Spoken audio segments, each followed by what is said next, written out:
Hey, I'm Gavin. And I'm Jonny, and this is Behind the Beach Bars podcast. We're the founders of the Beach Bars, a group of local bars here on the Sunshine Coast built with purpose and passion. In this podcast, we're going to take you behind the scenes and tell you about our journey, our people, our partnerships, and how we run and operate this business. It's for locals, for team, or for anyone who's curious into what goes on behind the scenes of building a business you believe in. So how did we get into our first beach bar site? So we were obviously running a cafe in Maroochydore. That was the first thing we were doing. And then the site come across our desk in terms of the opportunity down at Kings Beach. And at that point in time, we were pretty damn excited when we saw what that location was, because it was like A1 prime beachside cafe on the Sunshine Coast, while also being a pretty shitty offering that was there, and we could really see the potential for that site. My recollection of that journey was we couldn't afford it. And the guy was trying to sell it to us with the vendor finance thing, so he was going to let us get involved in it, and we were going to owe him the money and pay him off over a few years, which seemed exciting at the time. I think in hindsight it was a blessing that deal didn't happen. What happened, someone came along and offered a lot more, and we got taken out of the picture. That deal fell over. He came back to us and he's still interested. And at that point in time, we both went and talked to Matt, who's our third partner in the beach bars, who at the time was our employer. You were doing operations cafe management for him, and I was doing some consulting CFO work for him. And I distinctly remember the session we had with him where we pitched the idea to him, because we didn't have the money to buy that location to get into it. And it was a couple of beers at a pub at a bar in Mooloolaba. Your Mates, I think it was called. Not Your Mates. My Place. Your Place. Oh, yeah. Is it called Your Place? Yeah. Your Place. Yeah. On Brisbane Road. Exactly. Yeah. So I distinctly remember getting Matt down there, and we were like, we got a few beers, and we're like, all right, Matt, here's our pitch for you. Here's the idea. We found this location. We want to do this. We think it's a prime spot. It's too good an opportunity to waste, but we can't afford it. And I remember Matt's two questions were, are you guys going to do everything for it? You know, are you going to be the ops manager running it? Are you going to run the business and the finance aspect to it? Yep, I'll do that. What do you guys want from me? You know, we need money because we can't afford it, but we don't want you to actually do anything. And he was like, so I don't have to do anything. You guys are going to do it all? Yeah, I'm in on that. Sounds great. And then, so he backed us into it, and it was great because he obviously could see the talent or excitement or passion and skills that we had to bring to it. And, you know, in hindsight, great investment from him, because he's made an investment in two guys which have been able to go and build something out of it. We've gone much further than just that first, what was a beachside restaurant that we were buying at the time. Yeah, definitely. Looking back, it's paid dividends along the way. But that first journey was a ride in terms of it didn't do what we thought it was going to do. There was a lot of mix match in terms of the look and feel of the venue, the branding, the menu, and the location. Nothing added up. It was kind of getting run like a pub menu.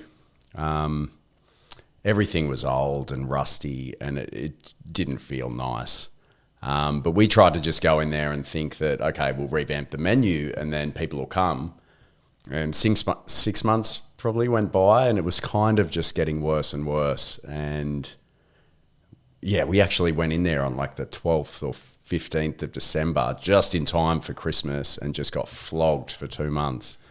But I think there was so much naivety about what we were going into as well. Yeah. We kind of just thought, great location, we'll put a great menu in, and this is going to work. Yeah. There was not really any thought about what do people actually want in that environment, what brand and menu would suit this place. And there was definitely no real knowledge around that it's actually not just the food, it's like the hospitality, the experience, like so many different layers that needed to come into it to be able to make a venue work, which... And new owners doesn't change anything to the public. If the public have come into a venue and been burnt or hated it, that venue's written off now. Yeah. You know, like it takes a lot to try to win that trust back. From a financial perspective, that first year looked like making money in the school holidays when not local people were in town, and they were coming in and having one experience there and, you know, happy to pay money because they didn't know the legacy or the brand of what it was beforehand. And basically we made money over the school holidays, and then we lost a lot of money in between. And it was like, make money for 2 weeks and try and hold on to it to keep us through the next period of 10 weeks of school till we can get to the next holidays. And Yeah.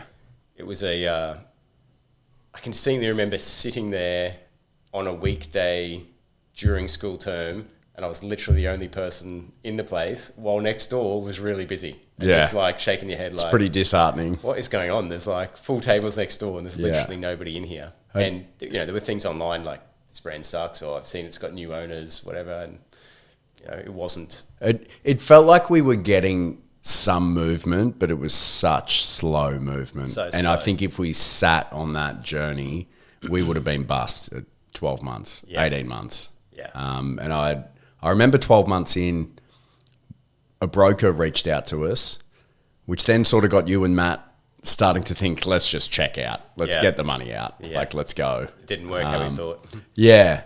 And then, but it was kind of like the last fight in just being like, we've actually got to give this a chance. Yeah, no, we need to rebrand. You gave us a great kick in the ass. We were like, we can't get out. We haven't even done anything we said we were going to do. Yeah. Because we'd gone into it and just accepted all this stuff and not actually given it a real push for what was our brand or our message or our thoughts or our whatever.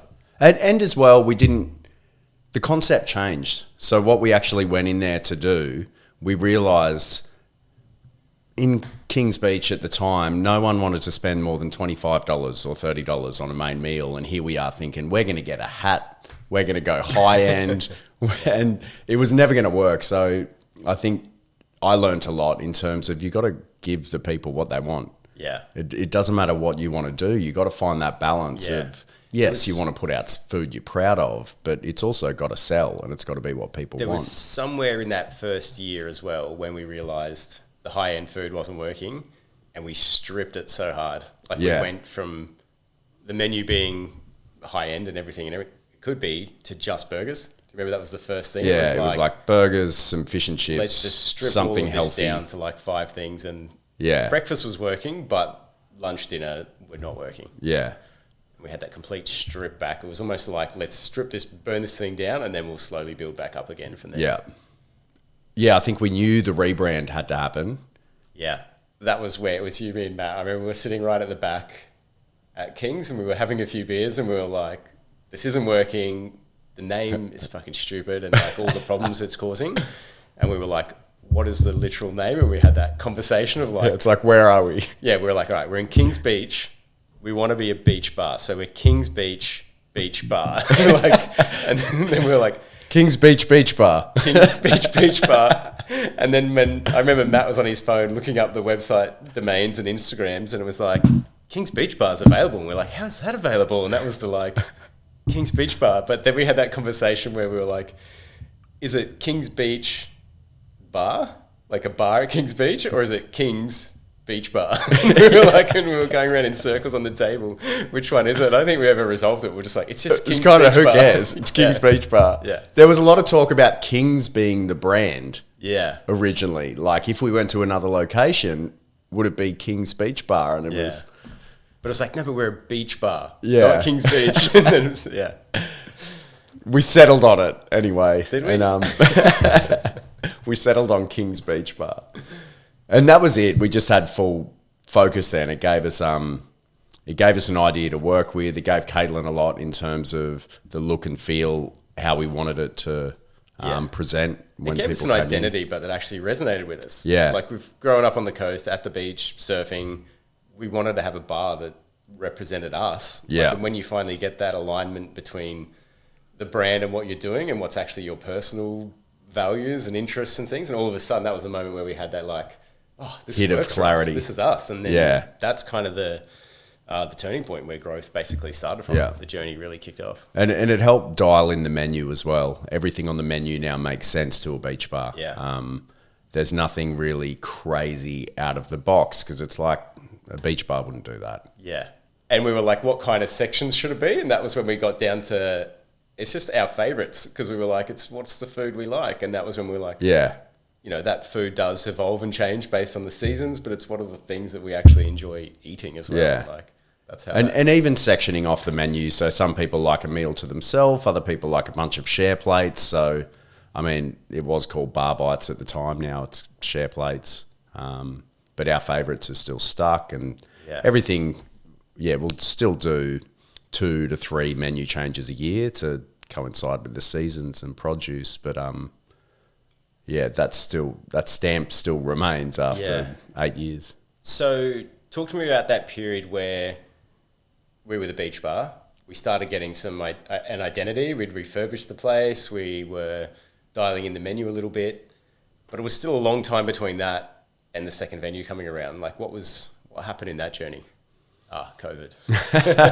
I was like, yeah, it was 2018 was the rebrand, King's Beach Bar. Yeah. And then 2022, we found the Cotton Tree site, and that opened in June 2022. It was 21 when we found it, because that took us a year from having it to getting open, courtesy of the COVID shit with the fit out. Yeah. What was going to be a couple months fit out took 6 months. April, May, we started getting the closures. Maybe May, June, I can't remember. Midway through 2020. It was a weird time. And in all honesty, the government, what happened with like the landlord and the payments and the subsidies was the saving grace. Yeah. I think without that, we would have crumbled. Oh, for sure. You can't pay rent and be shut in a hospitality business. Like, it doesn't work. Yeah, it was. So we did a full closure for 2 weeks, I think it was. And then those things got released. I can't remember what they called it. The job pay, job seeker, or job keeper. Job keeper. Yeah. That's it. Job keeper payments. That period of time, we traded, not for any commercial gain. We just traded because it gave us something to do. Like, the government was paying us money so we could employ people to trade and just do takeaway. Yeah. Which didn't make any money, but it gave people something to do, because we were all like locked down unless they could go to work and do something. Yeah. But I definitely remember post-COVID, when we were first allowed out, because people couldn't travel anywhere, everybody had holiday plans or whatever else can. So everybody on the coast was staying here on the coast. And that was a point when we were like, we're open and we're packed. We rocketed. There was a period where you could only have like 4 people in at once. We got 110 seats in that venue, and they were like, only 4 people can sit down and dine. And the public knew that it was ridiculous, but I think they were really respectful. So they were coming in. A lot of people were getting takeaway. And if there was a table of 4, they were eating pretty quick to let the next groups come through. Yeah. Like, the public were amazing through that period. But as each lot of those like rules lifted, because they didn't just come off at once. It was like, every like time we were capacity, whatever we were allowed to. Yeah, and by the time it completely lifted and we were back in action with no restrictions, it was like a new business. Yeah, wasn't it? Like, every night was packed, every lunchtime was packed. Yeah, the brekkie trade was everything across all angles was better. I think what had happened too, that was like 3 years of business, and that's kind of how long it took with us putting out a consistent product, service, delivery to win over the locals too. Yeah. Because that's what I'm saying. In the beginning, we sucked. Locals hated us, and it was just the school holidays that we had trade. Yeah. The places around us were full. But over that 3-year journey, it started to slowly, week by week, win their trust back. Yeah, exactly. And eventually, there were the regulars and the local vibe in the building, to the point now where, like, obviously it's packed even on when the other places around us are dead quiet, because it's not the right season, because we've been so consistent at the product and service that we're putting out. Yeah. Yeah, it's definitely done a full U-turn in the journey of us walking through the doors. Finding venue number 2 was signed up in 2021. Yeah, December 21. Should have been a quick build and open based on the plans. It was a couple of months. Yeah. But we were caught up in that post-COVID era of trying to build something and everything is stuck on a boat and it's not here. And exhaust fans on a boat in China. Yeah, exactly. Yeah. And then it was on a boat just sitting offshore for 6 weeks. And it was like, we can't open until we got it. Like, when is that boat going to park? But then once we opened the second venue, which is Cotton Tree Beach Bar, what was that like? Like, what was the initial period of that? Well, we had a business in Cotton Tree together. Yeah, that was our first cafe. Yeah. Yep. And Cotton Tree, to me, it was a beautiful site, Cotton Tree Beach Bar. It had so much potential. It was the knockdown, rebuild, and the actual commercial tenancy where we are is lifted, so you could see like a really nice view of the river. It ticked all the boxes, but to me, I was like, does Cotton Tree, it feels like after 2 p.m. everyone's dead. Like that transition happened. I remember I found that site and I was pitching it to you and Matt, and you guys were like, country's a retirement village. No one goes out there. Yeah. And in that time of like, we kind of poo-pooed the site right in the beginning because of that. And then over that sort of 6 months, we signed 6 months until we were open. That's where country went through that transition. And by the time we opened, it was like, seemed again, just like with Coolum, it seemed like the locals were just crying out for it. Like, yeah, finally this venue's here. There's so many people here. And I think it's sort of, maybe it's some of that city development or whatever's happening in Maroochydore that transition occurred over the 12 months when we signed to open, that country became busy again. Yeah. And it just opened with a bang. So I thought the 3 chefs, myself, Glenn, our exec chef, and Tallis, who started as a dishy, got qualified, and he helped us open Cotton Tree. So there was 3 chefs, and we opened with an absolute bang. So the first 3 weeks, 4 weeks, there was 3 chefs doing what would have been a 7-chef job. Now, yeah, and we were just desperately crying out for a chef to walk through the door so we could start building the team. And it all worked out really well because we had a few chefs come in, and then... Yeah.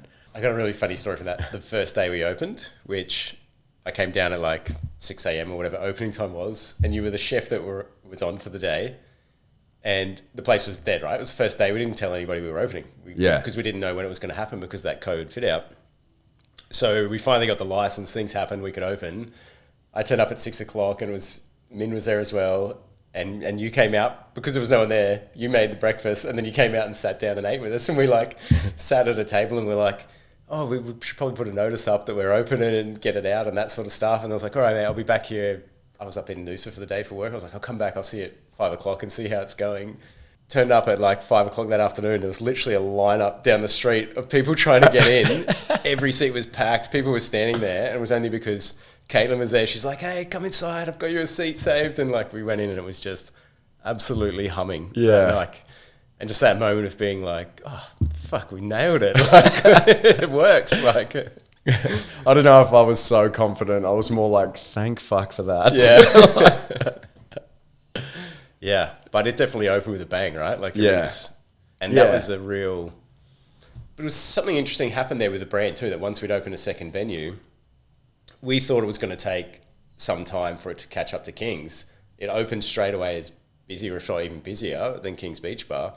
But it also started to lift King's because it was something about, by the time we opened the second venue, we were opening with a brand identity. We knew what we were offering, what our food was, the way we did it. Yeah. And that was all of a sudden giving people a great experience there. And then they were realizing there was a second venue and they were going and checking that out. And instantly King's leveled up. Country opened, but King's climbed very quickly to come back to it as well. Yeah. It was a real game changer for the business at that point. Yeah.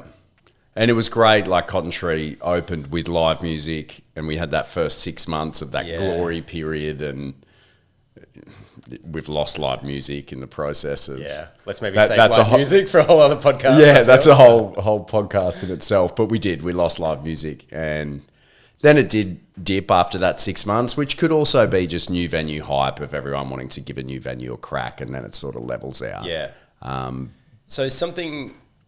So we then went from 2 to 3 venues, but before we opened the third venue, once we had the 2, that's when we went back to the drawing board a little bit about the brand. But it was in that point in time that we actually invested in the brand, like got clear on our brand story and what we stand for and why we do it, and our values and our purpose and mission and all that kind of stuff.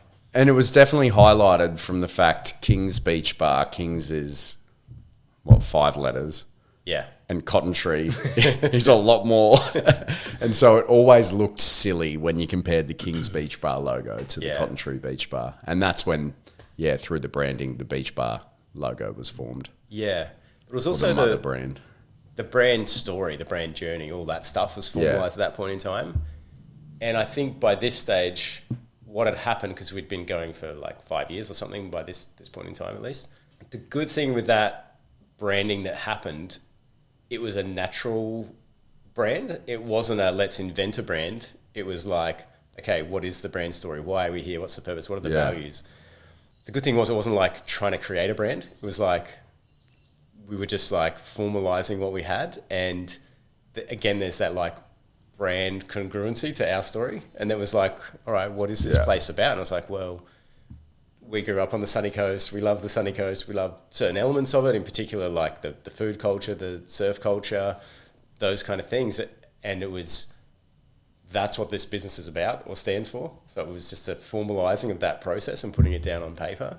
But it helped really give us clarity and professionalize what it is that we actually do and stand for, which we needed to do because we'd gone from being 15 people to 50 people and talking about a third venue at that point in time. And so, And I think there's this element that when you go into business, you can't deny part of you just wants to make money.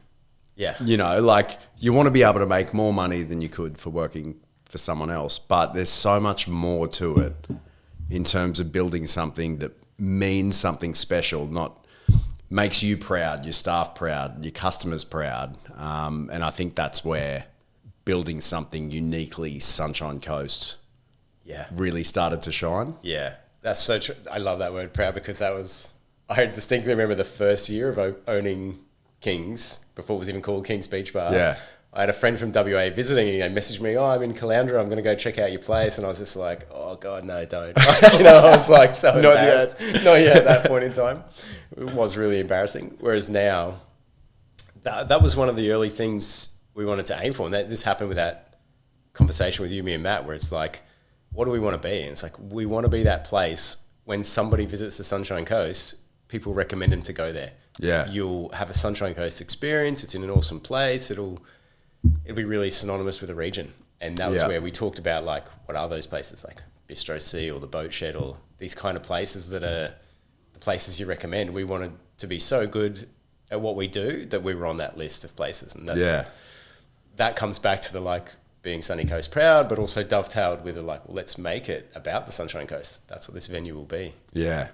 And the values hone in on that, especially throughout the rebranding, but then just making it so clear from the start with all our staff that you can see it, they live it and breathe it every day. And you can see that consistency, and that's what's elevating the hospitality experiences, because there's no shadows, there's no cobwebs. Everyone knows exactly what they need to do and how to do it in their own way too. So at that point in time, that's when we got a lot clearer about the brand and who we are and what we do. And then the third site, Coolum. Yeah. So what to say about Coolum? Coolum was actually, we tried to get in there to be the second site originally. That fell through. We found Cotton Tree and no regrets there. That worked out so well. But then that original site we wanted at Coolum became available in 2024, last year. Yeah. And it's pretty much, we love Coolum as a beach town. I used to surf there a lot as a kid. And I used to work there as well at a cafe on the main strip. But to actually get that site, that was like the only site a beach bar could exist. Yeah. Well, that was when I was living like a couple hundred meters from it. And I was going there like at least every month for 4 years and talking to the owner every time and just giving him a reminder about, hey mate, are you ready to sell it all? Because I'd love to have your site. Hey, so it took a lot of persistence and chipping away at him. Yeah. Which I think paid dividends, because when he finally decided he wanted to retire and move on, one, I was like, he knew who I was, he knew I had interest, but he also went and checked out our other venues. And he was like, I like what you guys are doing and I can see why you want the site so much, and it makes sense. So yeah, it was great. And we moved real quick. As soon as he gave us a sniff, we were like, make sure we were on it.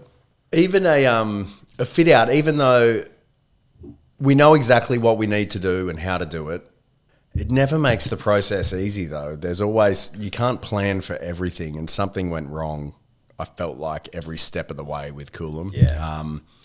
There was talk about trying to get this thing open before Christmas last year.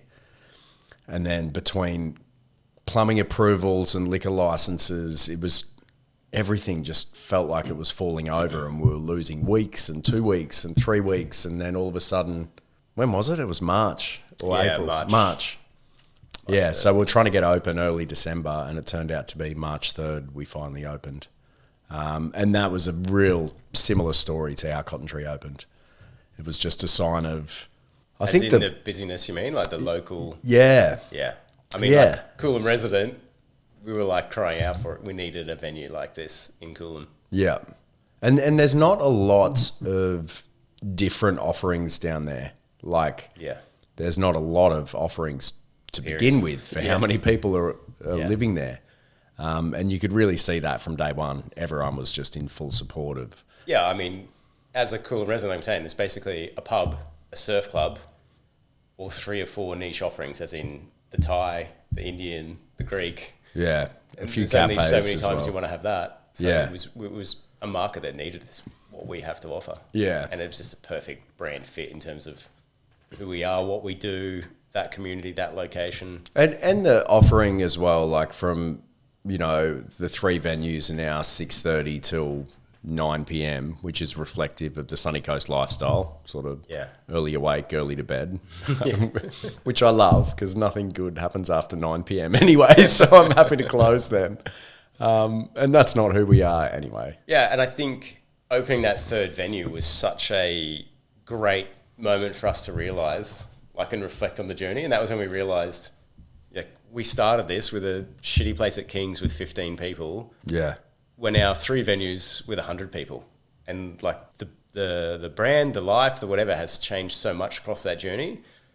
But what I love is like what it is now is what we are and what we want it to be. And it's so much more representative of what the initial vision was. And it's like coming to life in reality. And like we're still only feels like we're just getting started. But now it's like finally who we are and what we want this place to actually be.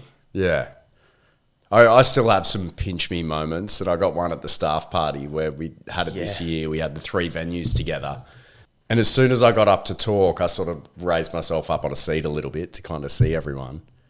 And it just instantly drew me back to the first staff party that we had where I held it at my house because there was only like 12 of us there and just put on some drinks because we had no cash in the bank. And we went out to... I think Holy Moly or something. And it's the strike bowling or something. Yeah.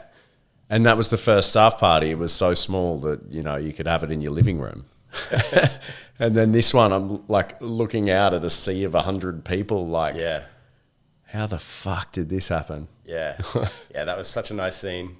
Shout out to the Your Mates guys as well. It was there. Yeah. Their brewery. But what I loved about that staff party was seeing like 100 employees there, but how the culture that we've created is the same across all 3, and the 3 bars just came together and just mixed so perfectly, and everybody in that whole team is someone you want to hang out with at a bar and spend time with. And I love that moment as well.